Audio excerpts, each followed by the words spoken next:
So I'm going to give a narrative review of tests, neuropsychological tests for middle childhood and also their psychometric properties. My name is So it's first important to notice that a significant number of neuropsychological measures for use among children aged 6 to 12 years have been adapted or developed in high-income countries.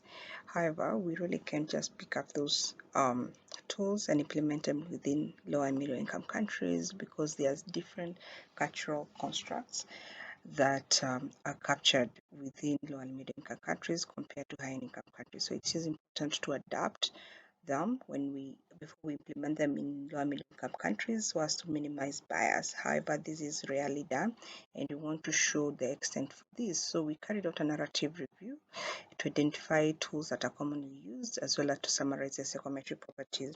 We did this by searching literature for tests that were uh, adapted, developed, standardized between 1987 and 2017, and most of the keywords that we use when you're psychological or neurocognitive as well as assessment.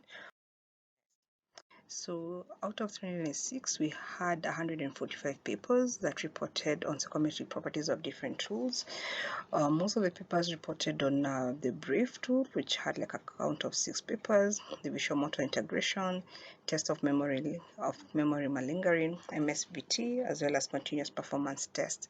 So we also found out that most of these tests were developed and adapted from United States of America, which further points to a lack of validated measures for low and middle income countries.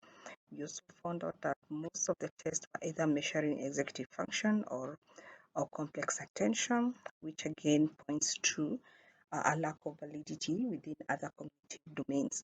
And then we also noticed that most of the studies address certain aspects of validity or reliability while leaving out others. We found out like when a test probably would be tested for test retest, they probably not have internal consistency, or when it comes to validity, they probably report on convergent validity or discriminant validity or construct validity. So it wasn't very comprehensive when it.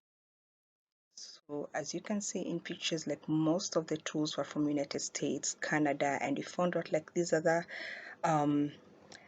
countries had like one paper, like Argentina, Australia, Bangalore. They had one paper for each. Then when you look at the cognitive domains distribution, we had memory, complex attention, and executive function. So again, in low and middle income countries, we can see like this is a display of which countries had the most tools that were adapted. So we have like in Kenya, the executive function test, complex attention test, and perception motor and motor test. All those domains were captured, but you can see like most of the countries had either one domain captured. So again, you'd wonder if they do measure cognitive functioning in children, especially among those ones aged 6 to 12 years. Which tools are they using, and are they capturing constructs that are specific to that particular context? We propose further studies to thoroughly investigate and report the psychometric properties of these measures, especially in low and middle income countries. And I want to acknowledge the various funding I received for this particular project.